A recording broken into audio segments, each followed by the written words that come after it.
Hey everyone, welcome back to the channel. When you think of the Silk Road, what comes to mind? Probably exotic spices, shimmering silks, and maybe even adventurous merchants like Marco Polo.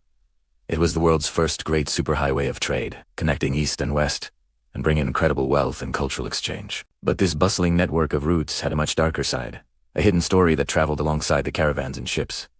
The Silk Road wasn't just a conduit for goods, it was also a superhighway for germs. Imagine thousands of people, merchants, soldiers, monks, and travelers moving constantly across continents. They brought their languages, their religions, and their goods. But they also brought the microscopic stowaways living in their bodies, on their clothes, and even on the animals they traveled with. Fleas on rats, for example, hitched rides on camel caravans and merchant ships, carrying deadly bacteria with them. For centuries, communities were relatively isolated, so their immune systems were only prepared for local diseases. But the Silk Road changed everything. It created a massive, interconnected web where a disease from a remote village in Asia could find its way to the heart of Europe. This wasn't just a theory. We have devastating historical examples. The most infamous is the Black Death.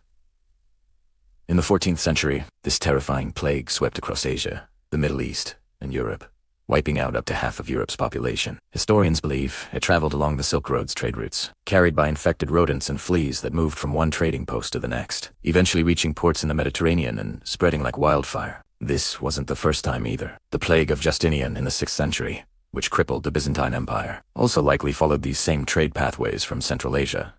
So, while we celebrate the Silk Road for its incredible contributions to civilization, from new technologies to shared philosophies, it's crucial to remember this other legacy. It shows us how interconnected our world has always been, for better and for worse. It's a powerful reminder that global trade and global health are two sides of the same coin, a lesson that's just as relevant today as it was 1,000 years ago. Thanks for watching, and if you found this interesting, don't forget to like and subscribe for more hidden histories. See you next time.